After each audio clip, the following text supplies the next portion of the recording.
ପୁଣି ଡରେଇଲାଣି କରୋନା। କାୟା ମେଲାଇଲାଣି କରୋନାର ନୂଆ ଭାରିଆଣ୍ଟ। 23ଟି ଦେଶରେ ବ୍ୟାପିଲାଣି ଏହି ନୂଆ ଭାଇରସ୍। ଜାଣନ୍ତୁ ଏହା କେତେ ବିପଦ।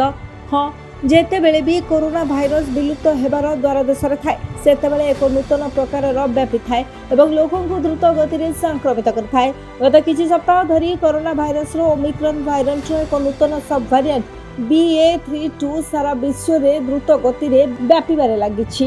ଦକ୍ଷିଣ ଆଫ୍ରିକାରେ ପ୍ରଥମେ ଚିହ୍ନଟ ହେବା ପରେ ଏହି ପ୍ରକାର ଏବେ ଆମେରିକା ଏବଂ ୟୁରୋପରେ ସମଗ୍ର ବିଶ୍ୱରେ 23ଟି ଦେଶରେ ବ୍ୟାପିବାରେ ଲାଗିଛି। ତେବେ ସ୍ୱାସ୍ଥ୍ୟ ବିଶେଷଜ୍ଞମାନେ ଏହି ଭାରିଆଣ୍ଟକୁ ସିକାଡା ନାମ ଦେଇଛନ୍ତି। ସିକାଡା ଭାରିଆଣ୍ଟର ସବୁଠାରୁ ଆଶ୍ଚର୍ଯ୍ୟଜନକ କଥା ହେଉଛି ଏଥିରେ ଥିବା ମ୍ୟୁଟେସନ୍ ସଂଖ୍ୟା ପ୍ରାୟ 70ରୁ 75 ରହିଛି, ଯାହା ଏହାକୁ ପୂର୍ବ ସମସ୍ତ ମ୍ୟୁଟେସନ୍ ଅପେକ୍ଷା ଅଧିକ ସଂକ୍ରାତ୍ମକ କରିପାରେ।